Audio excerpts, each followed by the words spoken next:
Ladies and gentlemen, a warm welcome, literally, also from my side. Within the last 1.5 days, we've heard a lot about the state of the PR profession, but what is really missing is the investor relations. So our discipline claims investor relations as one of their programs, sub-functions, however you want to refer to it. But when we've heard also all the studies this morning, the gap studies, the ECM and so on, investor relations does not really play a role within these studies. That is not a lack of these studies, but you really can see that investor relations does not belong to the corporate communications department, because otherwise investor relations would also be asked, or there would have been answers coming to the financial communications function. So the meta-analysis, which I've conducted together with Alexander Laskin, deals with the state of the investor relations profession. My agenda in short, I want to start with the definitory part of IR and then give you a brief summary of the development of the profession. As Alexander is a researcher in the US, I'm from Germany. Within our meta-analysis, we focused on the comparison between the US and Europe. So also the development of the profession is focused on these two regions, and we haven't looked at it globally within the paper at hand. So the main part is about the state of the profession, but don't worry, it's not, I just give you an overview. You can read it all in detail within the paper, also for the different European countries. And for me, most important, I want to draw conclusions and research implications for the field of investor relations. So let's start. As I've said before, investor relations is dealt with within our research community, but as Kelly, Laskin and Rosenstein were really to the point said, it represents one of public relations' most unfortunate paradoxes. So on the one side, we say investor relations belongs to our discipline, so it is part of the communication function, but on the other side, there isn't that much research on the topics going on. But you can see that especially during the last years, it really gains importance in practice.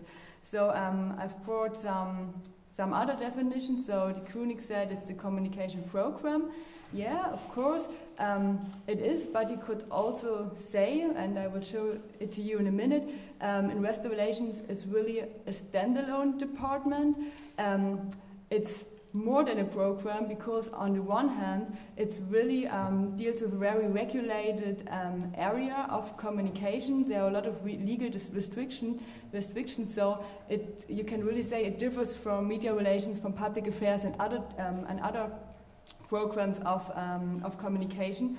And it also does not only touches, it touches the financial market, so shareholders, financial journalists, analysts, but it refers in a way to all three spheres, as Serfas said. So on the one hand, it's about dealing with the owners of the corporation, so their share owners, so it's really also about internal communications in a way, of course, with the financial markets. So it's about attracting shareholders. So it's also market communications, so you can say, and of course with regulators, with financial journalists, brokers, other intermediaries. So it's also it also deals with other external public. So in a way, it really differs, or it's kind of more like a communication program, but the question, of course, is it is obviously a communication practice, but maybe it's also a profession by its own. And it's also in practice, investor relations really evolves, but you can see here another definition from Brun, who says it's about maximizing market value. You can say that this also has changed, because it's more about long-term relationships, it's about fair valuation of a company within the market, and it's not just about selling shares. So the practice is evolving, but obviously theory does not, in a way. So, but not only our discipline deals with investor relations, but it's really interdisciplinary, as I've said before, with the legal restrictions. So it's also law is involved, and of course it's dealing with the finance, the financial markets. So also the finance discipline is doing research in investor relations, and they have another definition or another understanding of the discipline. So for the finance discipline, it's more about provision of information. So it's more a technical understanding what is done in investor relations. So just provision of information, not really relationship building, not two-way communication, and you can also see that investor relations tends to be dominated by the finance function, but I want to go into detail with this in a moment.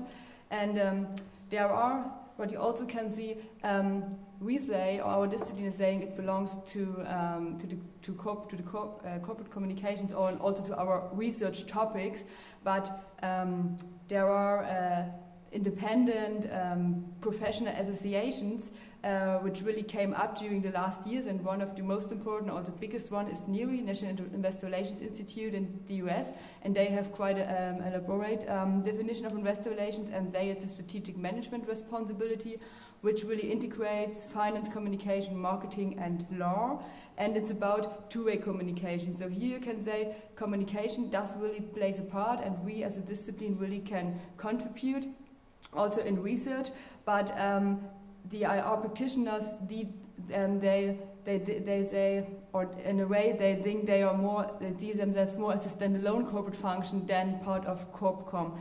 Some years ago, also marketing research cared about investor relations and sees it as a marketing discipline. What there isn't that much research going on anymore, but I think this quote is quite good, because here you can see that it really, or Hockerts and Moore ask whether it's really expanded from the external marketing function and impact also internally strategic choices. And here you can see again, this is really what we in PR research are discussing at the moment, and that we really also can contribute to the investor relations research.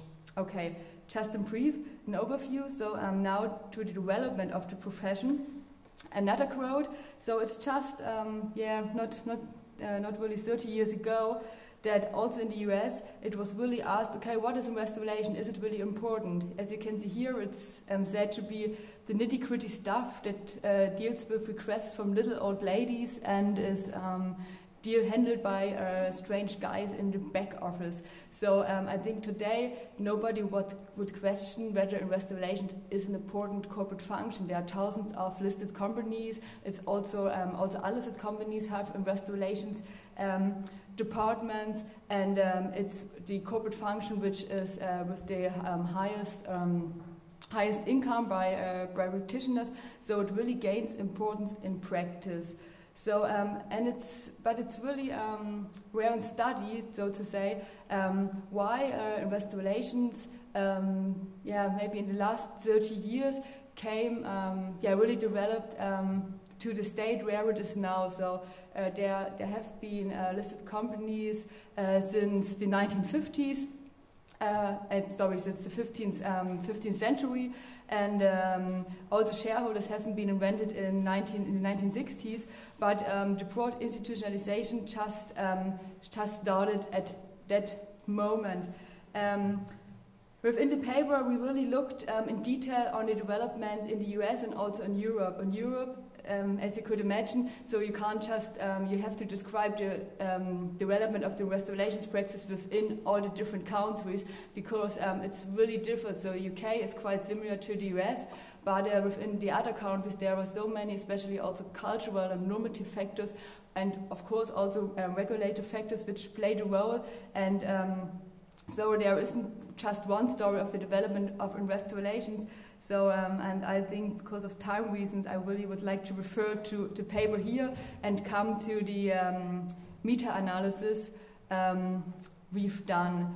So you have to say, I've already said it, that there isn't that much academic research on the topic of investor relations. So our aim was at the beginning now to look how you could describe the state of the profession in regard to most recent studies. And most recently there are service providers who publish studies which deal with different questions of the state of the profession, and you have the professional associations, which are also quite active, but I have to say you cannot access every data from them, because sometimes it's just for members, or it's published in other languages than French, English, or German. So we referred to the studies we found from service providers, from business associations, and as well from also our own research. So we haven't really conducted research on the state of the profession, but we've done other studies, for example, on social media and IR, and there we had also independent variables which we could integrate within these meta-analyses here. You can see the research questions or the categories we could analyze. I've mentioned here, and I refer to the ECM to make it more comparable. So it's regard to person, it was data on education, work experience, skills, on organization, so the department, number of employees, reporting lines, integration. And not really, but a bit about situations and the practices, and also perceptions, strategic issues. So other variables within these studies are missing, and this, of course, will be an implication for further research.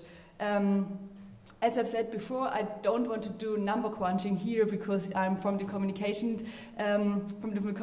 side, and don't want to give you just numbers. I just want to summarize quickly the differences and similarities we found on the state of the profession so far. Again, you can read it in the full paper.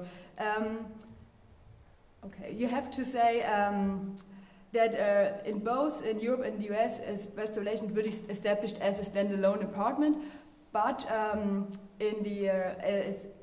a standalone apartment, but in Europe it is more likely that it belongs to the corporate communications function than in the US. In the US, departments have less IR employees. They have interestingly higher budgets.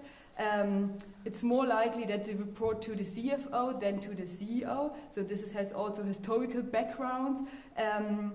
The IR professionals are high educated. It's more seen as a career path, a career track in the US than in Europe. You can also see that investor relations professionals are higher paid in the US than in Europe. Just to compare, in the US, the average for Fortune 500 investor relations professional is $300,000 US dollar without bonuses, and Europe is far from that now at the moment. In Europe, you have to say that investor relations is more. It's also more related to the CFO, and it's also often a standalone department, but it's more seen as a communication function. Also, professionals perceive themselves more as a communication function, and maybe with the payment, you can say it's not always that good to belong more to the communication part than to the finance part of a company.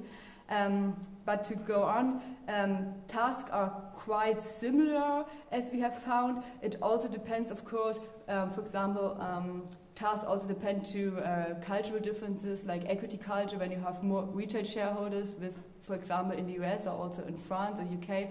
So it's more likely that you deal with,